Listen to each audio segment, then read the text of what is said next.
Good morning and welcome to the Talk of the Town. I'm Sonali Baduge. Joining me this morning is Dr. Anne-Marie Morgan, Professor and Dean of Programs in Education at the University of South Australia. Good morning and welcome to the show.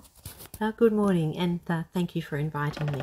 Your area of expertise lies in early childhood care and education. In this world, we need kind, empathetic, compassionate children who grow up into kind, empathetic, and compassionate adults.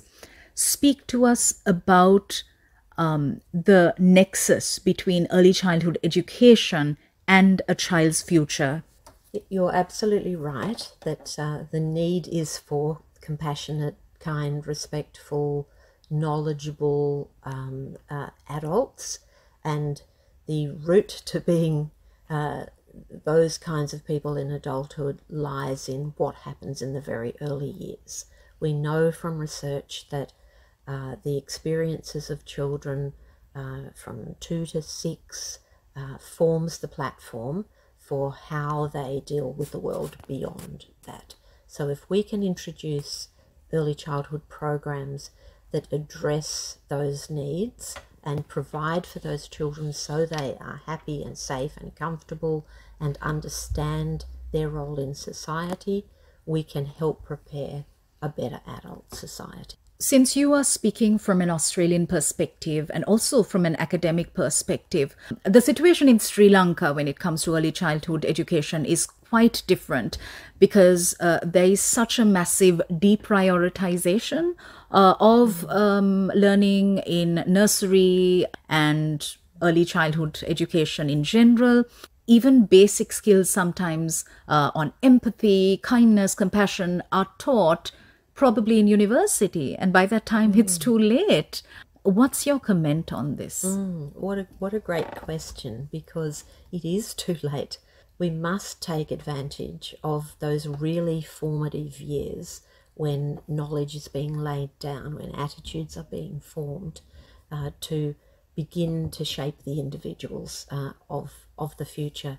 So it is at our own peril if we ignore the need to work with very young children in developing them into decent, honourable citizens. How must we incentivize teachers and encourage teachers to be educators specifically in early childhood education and care? So we have to incentivize it through all the ways we know that make it attractive. So first of all, we need to promote the value of the profession and the good that it does. Then we have to realistically pay people at a level that makes it attractive for intelligent, learned, committed young people to study to be teachers in this field.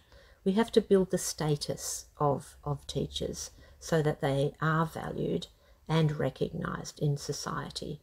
And I know teachers generally around the world in later years of learning have more of that status. We must move that to the early years as well. Because in Sri Lanka, education in general has an abysmal budgetary allocation out of the budget.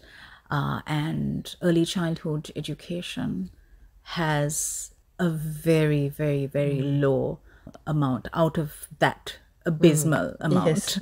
So we don't attract the best teachers. What kind of message do you have for policymakers? So the message for policymakers there can be seen in the nations that have changed that priority, where we have seen more money go into early childhood and primary school education and the upskilling and upvaluing of teachers in those areas.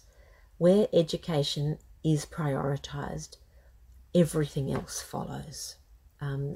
If you refer to the United Nations work on education for young people, they point to the benefits for society in every way, financially, social benefits, reduced crime, better gross domestic product.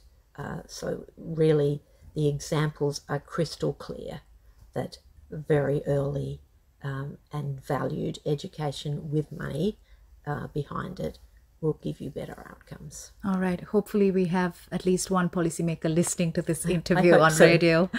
All right. Thank you so much for your time and perspectives, Professor Anne-Marie Morgan. Thank you. A pleasure. Thank you. Thank you very much. And it's back to